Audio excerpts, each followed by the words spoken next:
Good evening. Good evening. Good evening to another episode of Afristream. Yes, good evening to another episode of Afristream. I had to make sure that all the everything was set up correctly and right. Welcome to my news desk, to the news desk of the African. Um, and here we seek to give you must see live stream, meaning that those who are looking for a greater sense of awareness, a greater sense of self, and a greater knowledge base about the things that are happening around us, this is the place to be, along with a lot of the other things that we are doing. But we actually, what we do is we collect data. I collect data from different sources, different news sources. I pull them and compile them and come up with a concept and give it to you from an African perspective, a Pan African perspective. We deliver it to you and we ask you to continue to support all the platforms that we're on. So if you're watching us on Facebook, please like, comment, and share on your Facebook profiles with friends who may have kids, students, family members that might be interested, or just post it on your page and let people make the decision themselves. If you're watching us via YouTube, please hit the subscribe button and then hit the bell notification so that you are always notified with all the things that we're doing, because we have tons of things coming out of the world of Akibaland, and this is absolutely one of them. So the African speaks. He speaks on the Akibaland Inspirational Sunday. We got African Speaks on Tuesday night at 7. Sundays it's at noon. Tuesdays is at 7. Then we have on Saturday mornings at 1. In the afternoon, we have African History at 2 o'clock. We have African Spirituality class. So we ask you to tune in as much as possible to get the information that might feed your soul. And, if there's not one thing that doesn't feed your soul, something else will. Hence, the world of Akibaland doing all that we can to make sure that we hit all aspects of black life, because our mission is to be a part of the rise of the African. We're going to sit down and we're going to focus, we're going to organize, strategize, and continue to put stuff forward so that we can make this rise of the African a social media pan-African movement where we're bringing black people together under one umbrella for one accord, and that is the upliftment of our people, of our race, and to help this planet be what the planet is supposed to be and called to be to those who are in need. Yes, yes, this is what we do. This is what we are all about. So we ask you to come on in and sit in. Now, well, let me get you back to my desk. We know that this is here in the states. If you're watching in the states, anywhere else, this is Black History Month. This is Black History Month. And so what I want to do here and what we've been doing is we report news. And some news is actually Pan-African history, meaning that news that will affect us as a people, which is the concept of the rise of the African. So AfroStream again seeks to give you that international news, right? But with that Pan African perspective. That Pan African perspective. And we want to say that because we understand that we are one family. We are one people. We should have one focus, and it should be focused and growing. If we're not focused on the liberation of our people, we're not focused on the liberation of our children, our kids, our families, our neighborhoods, our businesses, we're not focused on independent, self reliant anything. If we're not focused on that, then what are we doing? We're wasting oxygen. I had somebody get mad at me if I said, I said that the generation of the '80s, going from the '80s up, we have not produced a movement since that has been programmatic where we have added to those who have gone before. I'm telling you, I don't. And then as many as I'm a part of an organization. We have our own personal movement, but the movement started back in the 60s with the civil rights movement. I'm a part of the continuation of my community. That's what this is. Now, in my era, I'm ushering in the era of technology inside the PAOCC. And that has been my job, my focus. And then, of course, with the POCC, I've developed a program called World of Akibaland as an extension of the Akibaland program within that community, to move further beyond the boundaries of our walls to reach black people the world over via what we create. So we ask everybody that those with ears to hear have hearts to do. Yes, those with ears to hear have hearts to do and participate. So we look. Now tonight we're talking about, we got a piece of African history. Yes. Pan African history. Not ancient, but modern day situations that are happening today that we could celebrate. And so the topic of the day is Rwanda. You're gonna see me move around because I got the close ups, I got the far back, I got the, my rooms change. Now, when I was studying this particular country, right? The concept of Rwanda, when I was going to do it, the first initiation of, or first thought, the initial thought of me producing the concept of Rwanda today was based on the fact that the president called for an opportunity to keep black talent within the country. To keep black talent within the country. So the video that this was talking about, the incentive that it was talking about was black, like a black talent initiative. We need to, as we produce black talent, what he was saying, doesn't need to leave the continent of Africa to seek the opportunity to express the highly technological need to be in that modernized world. No, we should be able to have them kept here, because what we're seeing the world over are the the migration out of the continent to European areas, is what he said. We're watching black youth leave in droves, going to European countries to express what they need to express in terms of, I want to be a part of this new world. I want to make a good living. I want to develop my skills. I'm young and I have a lot to give, and I got a long way to go. And so I don't want to be here in my country. I want to go somewhere else where I think life has developed a little bit more. And that's something to talk about and think about, because he was like, yeah, we can stop that, because if we work things right here in our country, our youth can stay here and work here. Now let's get this. That's not the only, African countries are not the only ones having these problems. In the black community, and I have a friend, and she hit me up. We haven't spoken in a minute, but I have a friend who was groomed for community service in the Tennessee area. They were pouring into her that you're going to be the next level of leadership within our community. And that bug of instant fame and fortune hit her. That hard work and service for her community was out the window, and she broke camp. She ran to Atlanta to fulfill her dream.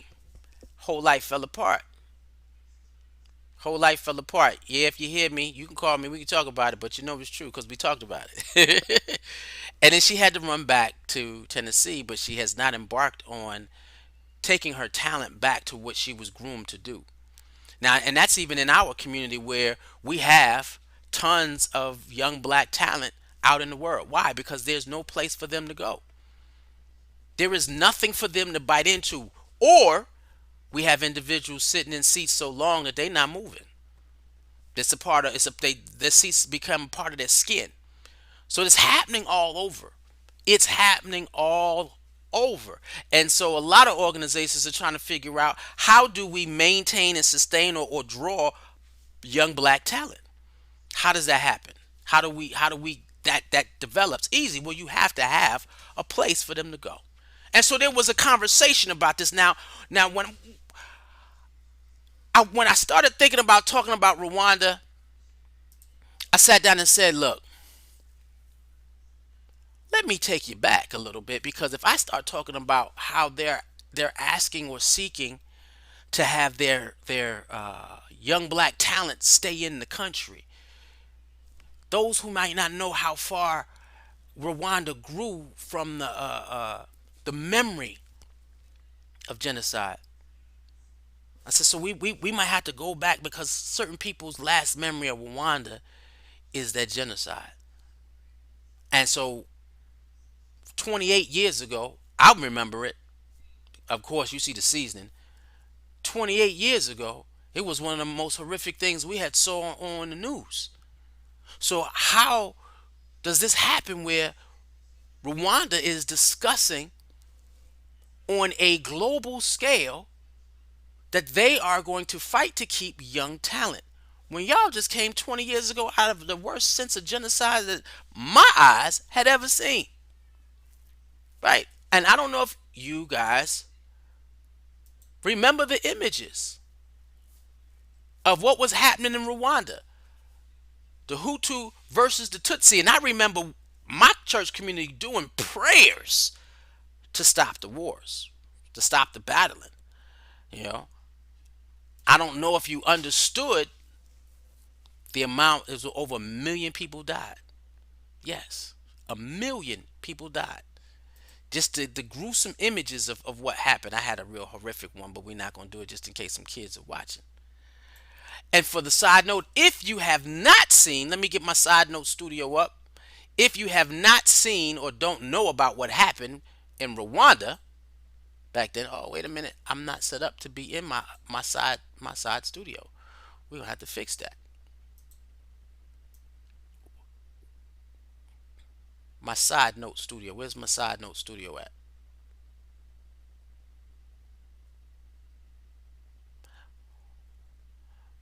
My eyes are not moving fast enough. Well, we're gonna have to forget the side note. There we wait. There we go. There we go. There we go. Side note. If you've never seen or if you didn't hear about the horrific genocide that happened in Rwanda, check out this movie Hotel Rwanda, um, based on the true story, and it was a story during that scenario where the genocide was happening and the murder of the Hutu versus the Tutsi, and just horrific. And I didn't really want to watch the movie. I really didn't, but because it was Don Cheadle and I love Don Cheadle. Okay, love the brothers got chops when they talk about acting skill, and y'all know, I do it all. So yes, I've been in on stage before, right? I've done comedy before. I've done a vast amount. I've never done no I've never done Shakespeare, but I think I can. I think I can. I think I can pull it off. But did I? If I did, it was real young to the point where it was just fleeting, and I remember some Shakespeare stuff, right? And it could have been in the ninth grade. I have to check my memory banks, right? I gotta go back because I know some things. I said, let me see if I can charge it. But anyway, if you haven't seen, if you're not familiar with how history hit Rwanda back in 1994, check the movie out. Don Cheadle did a great job. That was one of those movies that I couldn't watch twice at that time.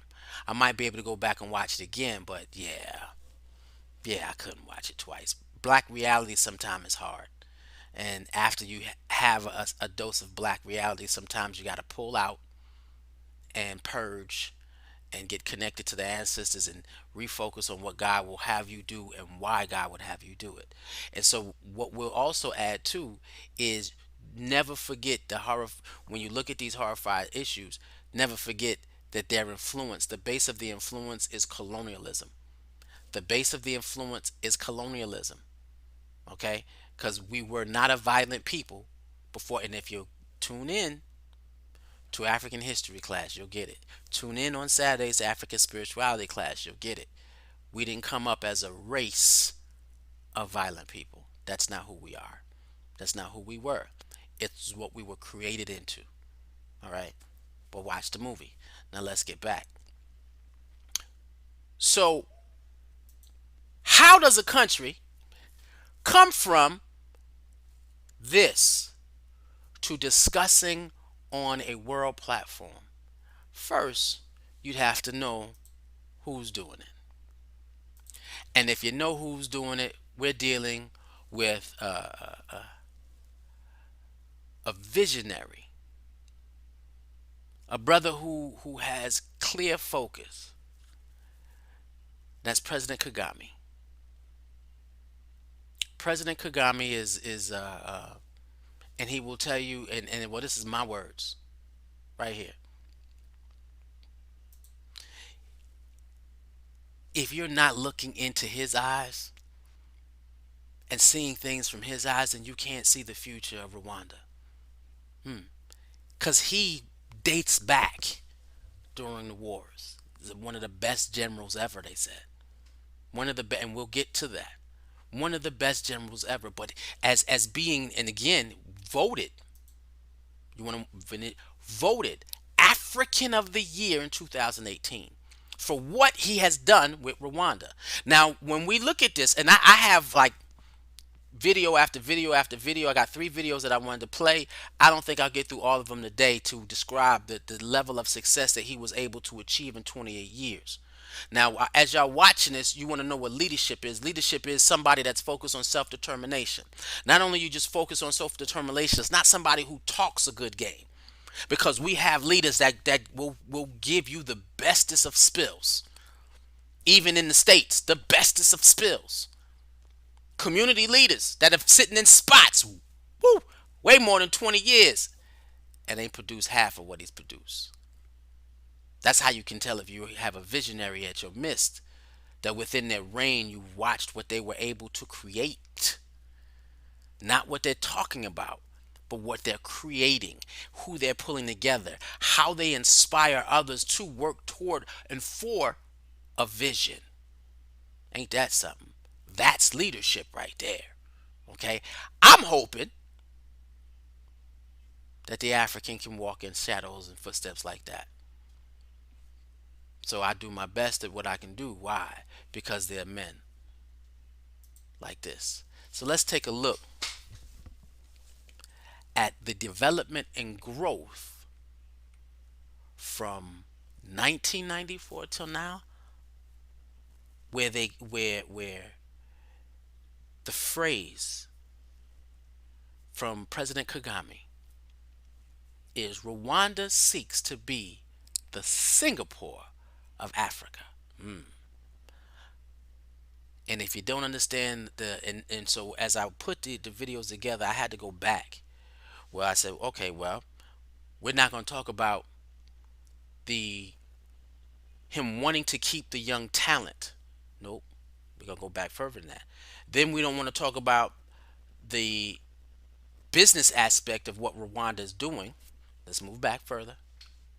But we want to talk about how Rwanda fares now. How did he take the country in peril of genocide and now having it being weighed against major countries where it's literally on the verge of moving from a third world country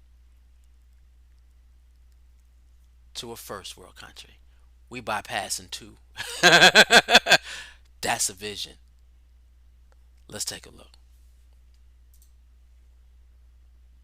National colors of blue, green and yellow light up the capital, giving Kigali a festive look as the $300 million Kigali Convention Center stands out in the city's impressive skyline. Not only is it East Africa's biggest convention center, but it also represents something much bigger. It is a perfect exemplification of prosperity and national pride for a country that has sprung back from a devastating genocide in 1994, where almost 1 million people lost their lives, leaving a debris of economic ruin. Today, this small, hilly and landlocked nation is not just punching above her weight, she's emerged as a model of economic development, termed by some as a third world country with first world indicators. Rwanda stands out for many good things. This country goes toe-to-toe with some of the world's most developed nations in categories such as ease of doing business and the corruption index.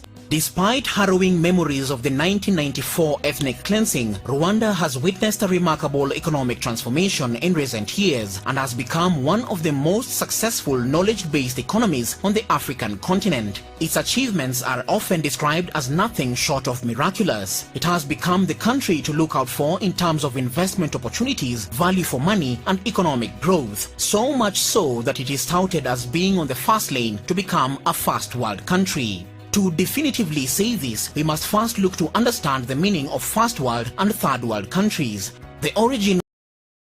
So now, listening to what's being done, they are a knowledge-based economy, where it's services, goods, information. They're building roads. They're now appealing. You see what they built. Look, knowledge base. We got everything that you need to come here to visit, to do business, as well as we servicing. So they have a big convention center. Now that convention center is well, you'll see how they rate the convention center. So the same way your particular city, like Atlanta, I'm in Atlanta. Atlanta is a convention city, and there are certain individuals who will, even though you in a different area of the country, in the United States, you come to Atlanta to do a convention, like you go to Vegas to do a convention. Well, they're doing it on a global scale. We say, look, why have your convention at this country when you can come to Rwanda and we can service it all? And so that the pride of it being out of Rwanda, that's something different. So they a knowledge, look up knowledge-based economy. All right, let's keep moving.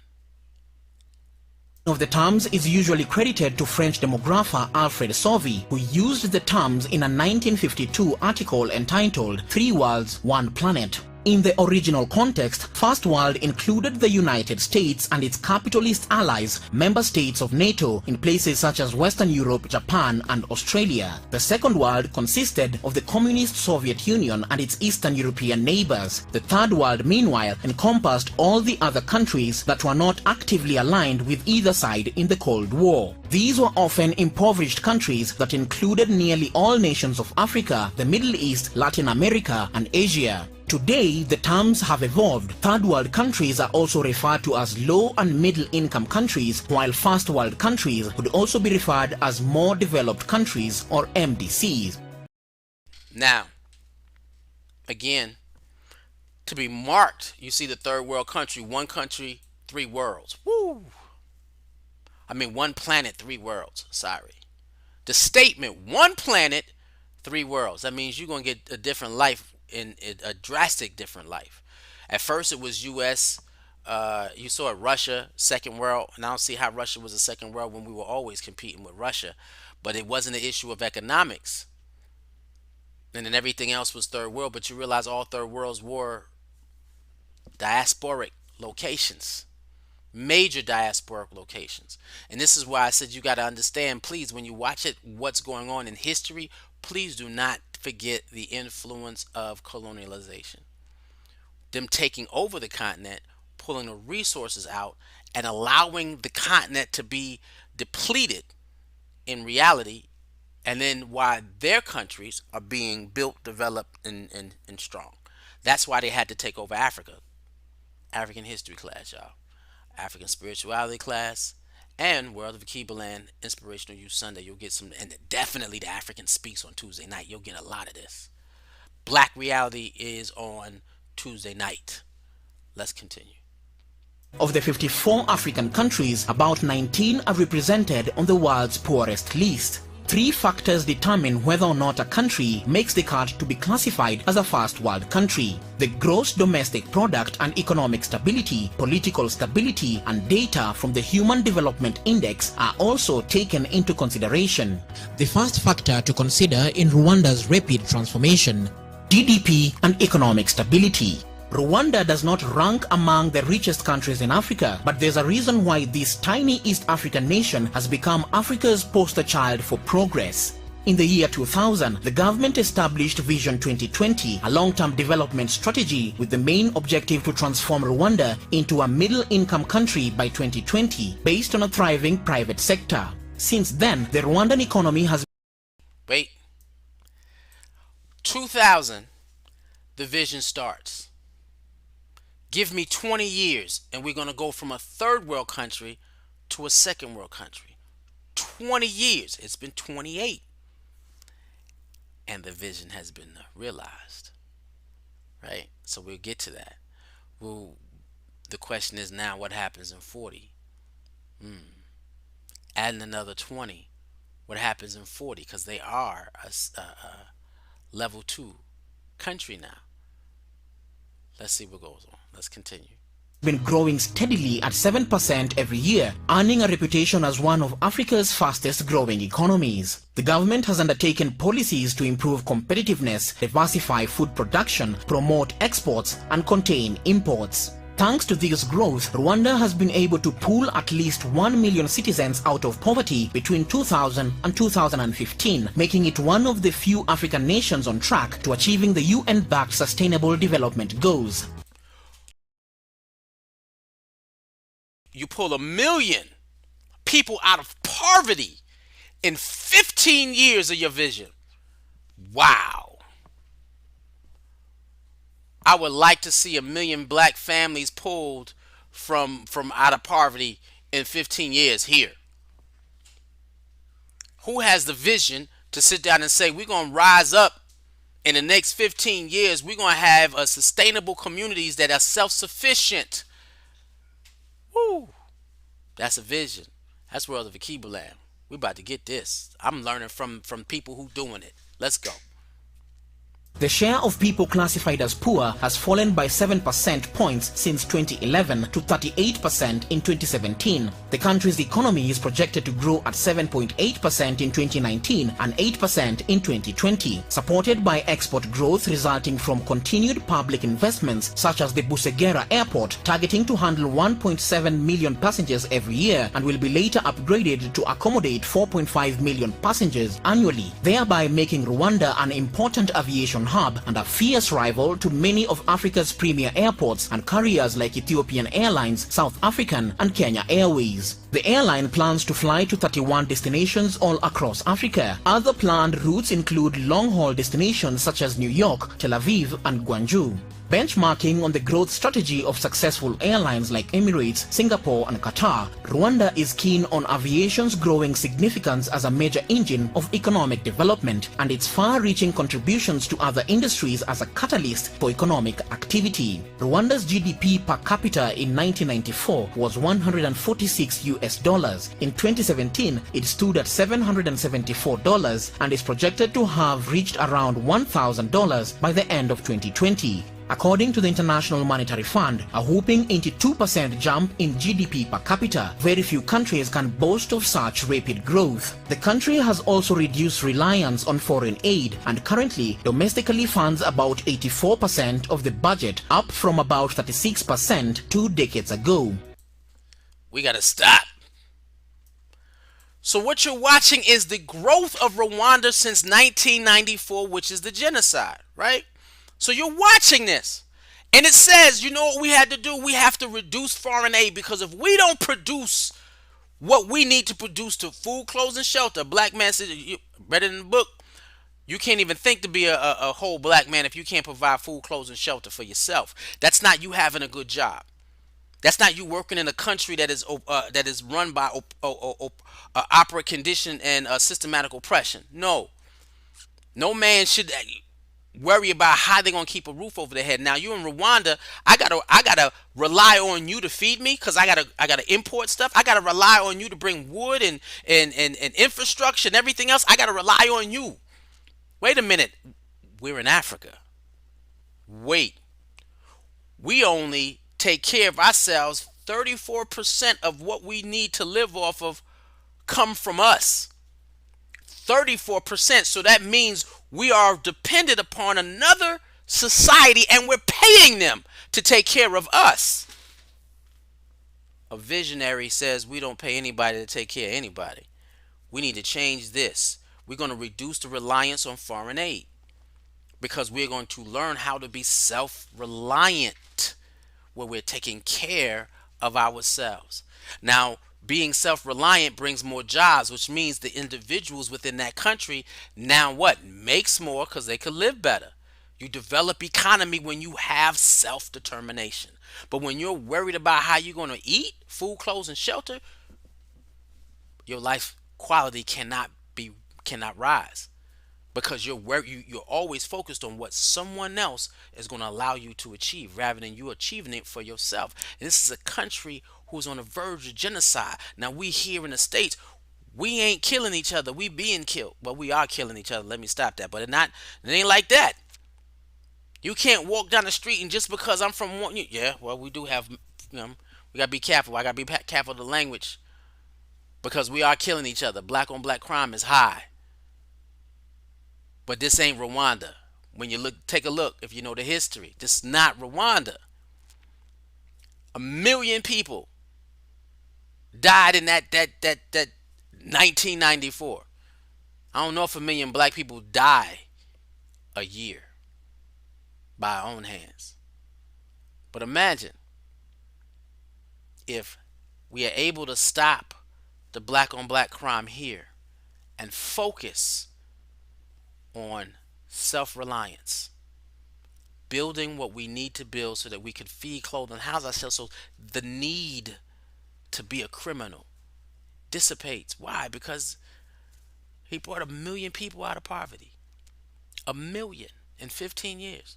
So I don't know. We don't have the numbers from 2015 to 22. But I know one thing: they still growing. Let's keep continuing. Studies have shown that nations that make serious economic progress focus on growing the average income of their citizens. For example, Japan focused on this between 1950 and 1972 and doubled its GDP per capita.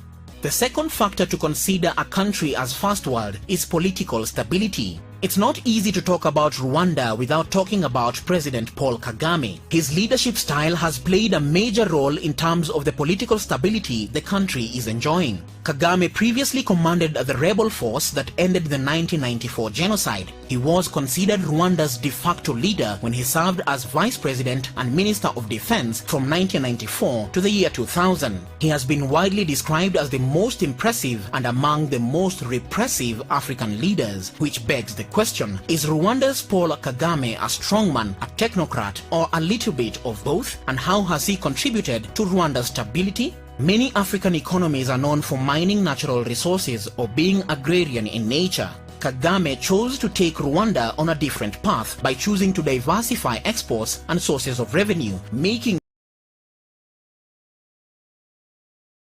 Diversify exports and sources of revenue. We're gonna have multiple streams of income, and we talk about this here in the States. When you do it as a country, diversify. You do it as a country, you make moves. You bring up and raise up a people. This is an example.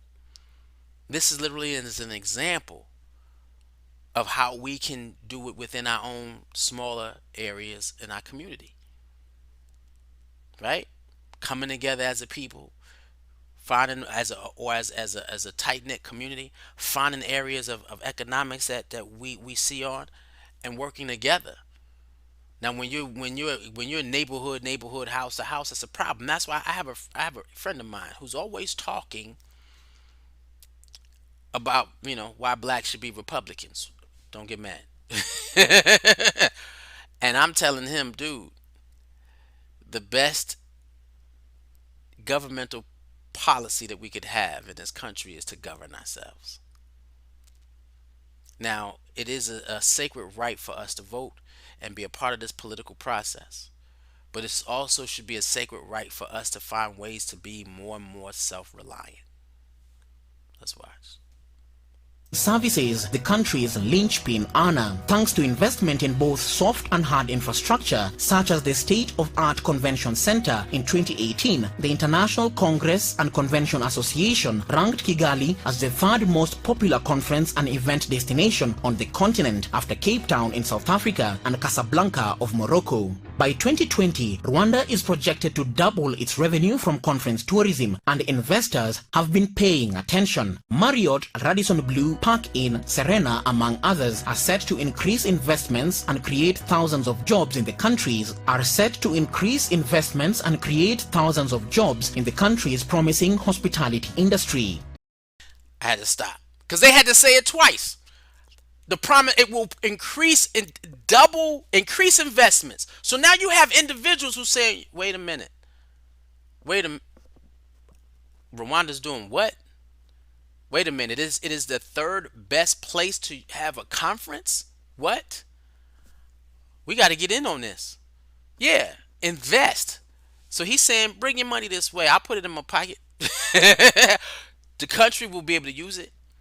You can build here, but you're bringing your money and you paying taxes here. You don't get to walk away with your finances. Your finances get to come here. So on top of them building their own level of infrastructure, what is happening? They're taking money from other people to say, yeah, you're not owning, you're investing. It's a difference. Let's continue. Kagame's can-do mindset has put Rwanda on a growth trajectory thanks to the Made in Rwanda strategy in a bid to promote consumption of locally produced goods as well as stabilize the local currency. We're going to get this. We promote production and use of localized commodities and goods. This is what European society is going to fear about the continent of Africa. When they realize, wait a minute, why do we have to send you our raw resources for you to produce our raw resources and give it back? That's what Ghana said. You're not getting our chocolate no more, Switzerland. We're not going to give you this $10 billion industry that you make a year off of chocolate when the chocolate should be produced here. Us giving you our raw resources is over. What you can do is purchase our exported chocolate rather than us giving away the raw resources. So now you have Rwanda, and I'm going to say Rwanda was making this move before Ghana. Right? Now you have Rwanda also in conjunction with a lot of other African presidents making the statement that we are going to control our resources. We're going to promote the sale of our own in-house resources. Why? Because that money stays here. We're watching history develop. This is Pan-African history during Black History Month in the States. Let's continue.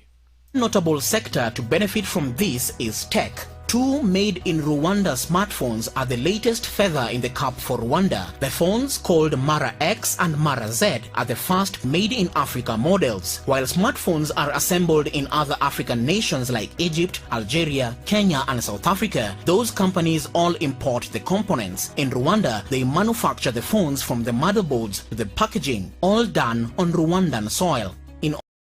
I had to stop. I never knew that there was a Rwanda cell phone. Before I watched this, I never knew that Rwanda created now. When you look online and you're looking on the internet and you're seeing people in Africa and different countries, I don't see an Android in their phone. No, I don't see an Apple in their hands. Or I don't Android in their phone. I don't see Android phones. I don't see apples with my Apple app. I don't see apples in their hands. I see images of something that said, well, I don't even know what that is. I would have never known that the company said, the country of Rwanda said, you know what? We're not even going to import the technology. Because they said we have other African countries that assemble cell phones and put a stamp on them. No. We're going to create our own cell phones from the ground up, from the dust to the light. What? Now you're trying to figure out how Rwanda is pushing to be a first world country? Technology. We have community leaders in our cities, and I'm gonna keep talking about it because this has been my argument for the last 20 years in my own community. If we don't embrace technology, we're not gonna be able to move forward. We gotta embrace technology in order for us to move forward. And we are behind the 8 ball right now because Rwanda for the last 20 years have been embracing technology. We got to stop doing this as a black community. We used to have black churches all over the place talking about and denouncing social media marketing and social media networking and saying it was evil and it was destroying families. No, obviously, what was happening was black folk was being exposed to the opportunity to do wrong, and it exposed who they really were. That's what happens via the use of social media and the internet. It taps into everything that you don't want it to tap into if you allow it. Or you can use it and it creates something different. And those individuals who were able to see it 20 some odd years ago are have living the fruits of it now. And now you have individuals who are late, who chose not to look at it, are playing catch up.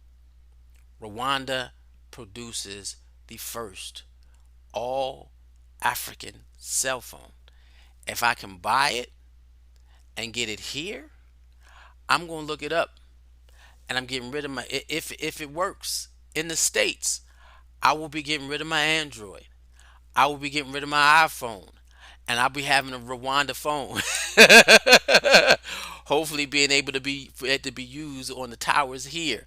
I want a Rwanda cell phone. I'm gonna support Rwanda. Y'all stop playing. Let's go. In order to enhance medical care across the country under the stewardship of Kagame, Rwanda recently started a drone delivery service which will help in the transportation of medical supplies in far-flung areas of the nation in efforts to revolutionize the country's medical sector. The Rwandan leader is big on intra-African trade and regional. Wait, let me go back for a hot second so you can see the picture. Drone delivery service. Drone delivery service. Drone medical delivery service. Now, the brother looked more seasoned than I do. Let me see if I can. You feel me? He came up with the concept as people drone delivery service. Rwanda, 28 years ago facing genocide, and now you got drone delivery service so that you could get medical supplies in rural areas. What? If that's not a visionary, if that's not leadership, if that's not Pan-African history, doing African history money in the States, I don't know what is. Drone delivery service? Yeah, I'm going to look into that. Let's go. Of medical supplies in far-flung areas of the nation in efforts to revolutionize the country's medical sector. The Rwandan leader is big on intra-African trade and regional integration in the six-member East African community to foster a regional market of over 200 million citizens. In 2018, Kagame took on US President Donald Trump over trade. He slapped a ban on importation of used clothes from the United States, pitting the world's largest economy against Rwanda. Kagame. Wait, how dare you talk about me importing your used clothes? What? You want me to, dude? I'm not importing your secondhand clothing to the state. Well, you need you to pay. No, keep your old stuff. Put it in the Goodwill. We're not paying you for collected used clothing. You could sell it. No, you know what we can do? We can make our own. Man, vision, leadership, black history, Pan-African history. Let's go. Kagame stuck to his guns, saying the move will protect Rwanda's local garment industry he knows can create thousands of jobs locally. A darling of the development community, critics say that while the regime has maintained peace and economic growth, it has also suppressed political dissidents through pervasive surveillance, intimidation, and suspected assassinations. However, scholars have also shown that the fast-growing East Asian tigers benefited from a form of state-directed capitalism. Scholars have also coined the term Kagamenomics in a bid to analyze this apparent paradox of strongmanship in relation to development. The third factor to consider when judging a first world country is the Human Development Index. Rwanda is still a work in progress. We're going to pause real quick because the strongman versus presidential, I missed that. But Are you a authoritarian? Are you democracy? What are you? And he says, I'm liberating my people. That's what I am. So whatever it's going to take for me to get to that point where we see the vision of who we are, that's a everybody does it different. We cannot forget the mark of colonialism. And so when you have a country coming out of a third world country to a first world country, yeah, you might sit down and say, wait a minute, I might need to ride this in. I might need to ride this in. And he said, I will give up. He said he was a de facto president. He didn't expect to be the president. However, when they couldn't find someone that they felt would step in and actually continue this growth, he said, hold up, let me pick up my succession. Let me continue this until we can work some things out. Now, if I wasn't developing the country, if I wasn't developing people, if I wasn't influencing the world, yeah, maybe. But God is working through me in the best way I know how. You know, it's not always neat and clean, but He's getting it done. Let's continue. But when you look at where the country has been, where it is now, and the record-setting time it has taken to get there, the nation is definitely on the fast lane for success. According to the 2019 World Bank Doing Business Index, Rwanda is the 29th easiest place to do business in the world, the only low-income country in the top 30, beating far richer countries like the Netherlands, which ranked number 36, Switzerland ranked number 38, and Italy, which posted number 51. What? There is no other country in the continent of Africa that ranks higher than Rwanda in terms of the ease of doing business.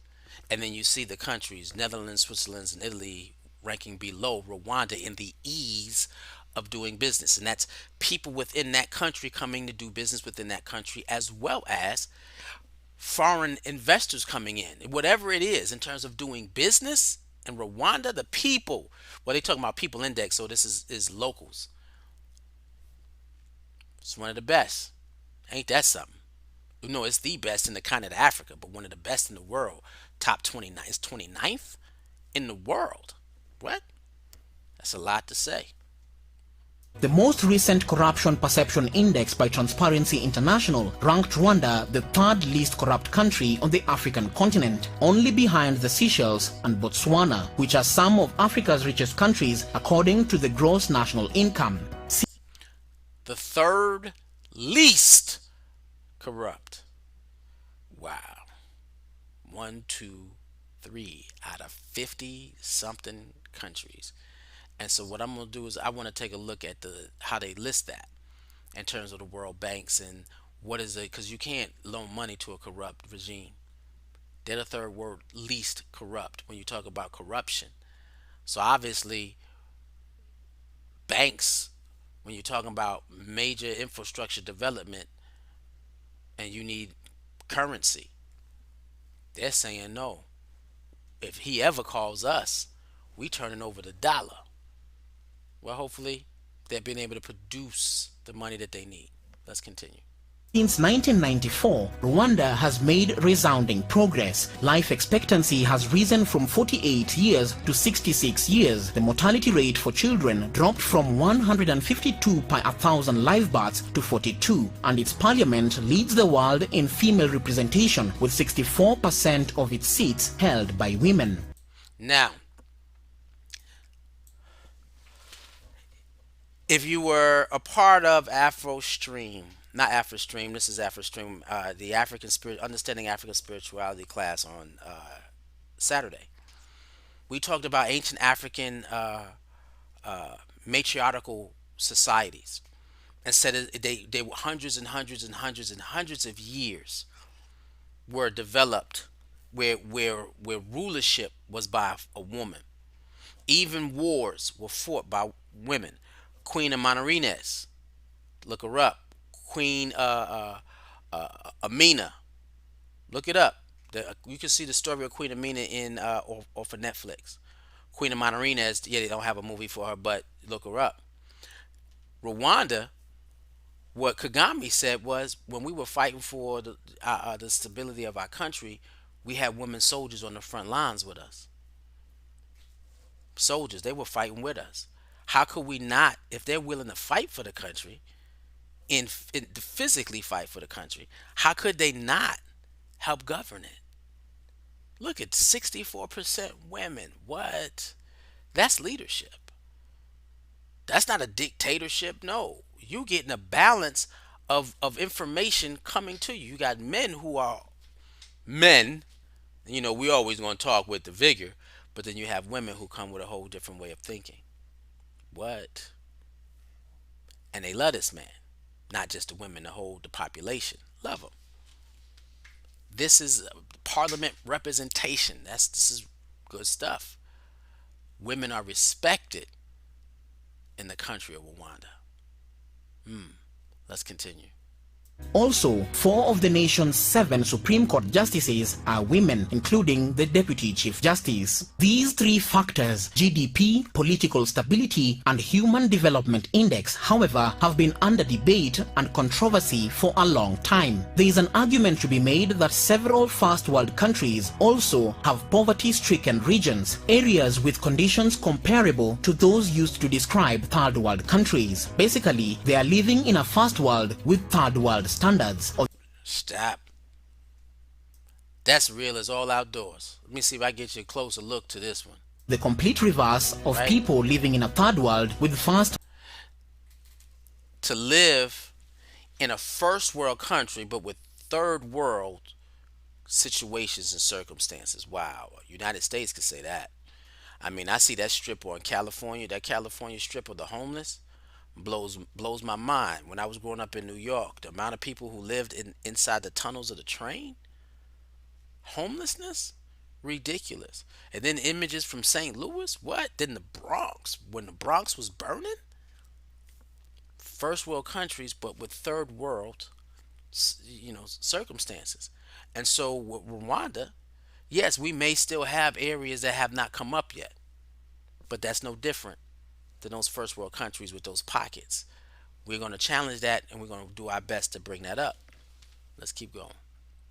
world standards. Rwanda is a classic example. There are many facets of growth where Rwanda can draw inspiration and benchmark with Singapore to bolster economic growth. Time frames matter when attempting to understand how long it takes to make the transition. Examining the economic trajectory of some countries between 1960 and 2020 suggests that it can take about 40 to 50 years to turn a country from third world to first world. Though Rwanda is making an all-out concerted effort to turn into another Singapore through following Singapore's footsteps, some challenges lay ahead.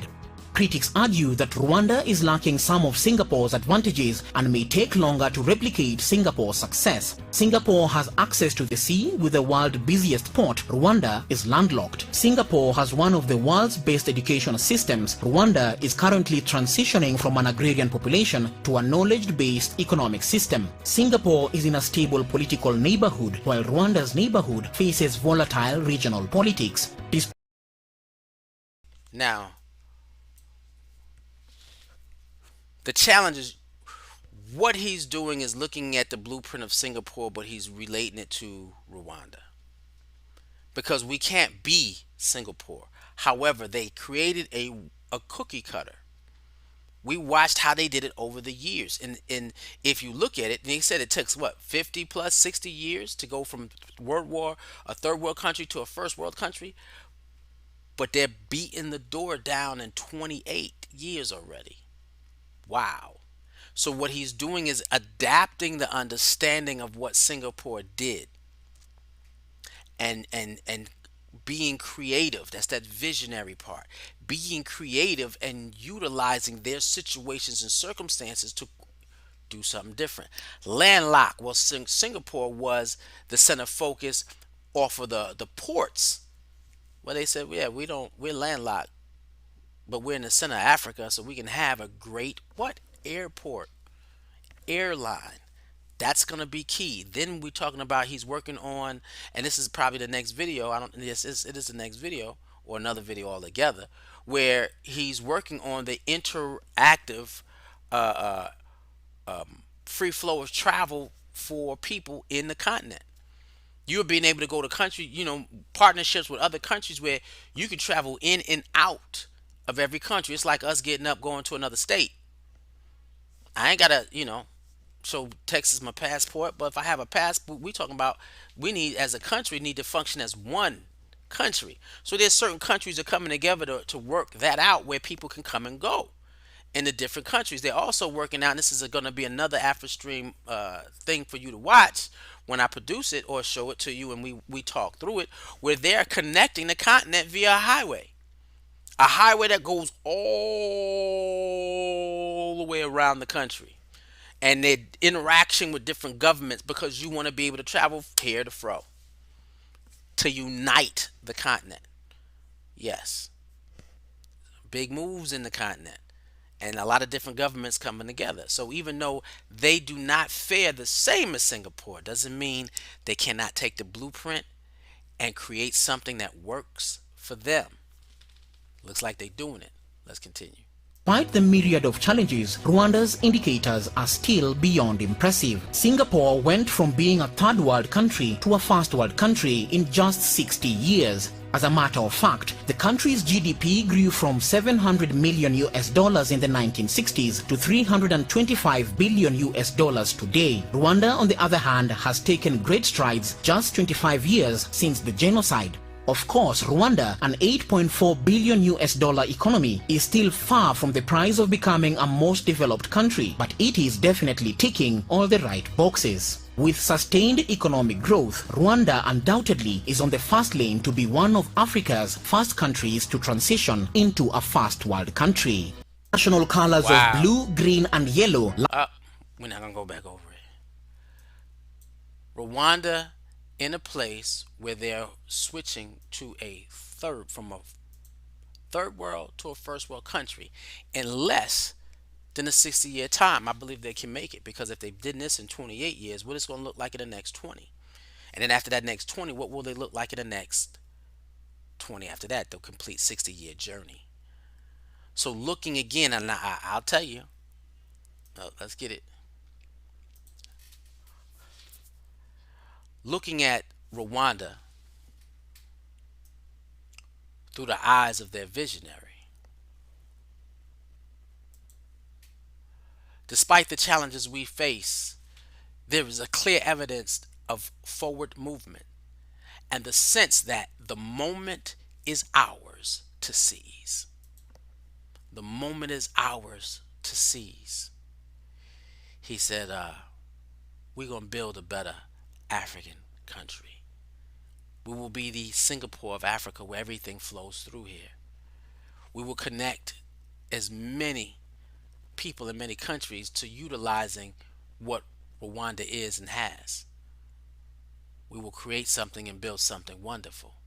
Now, in that way, when we start talking about keeping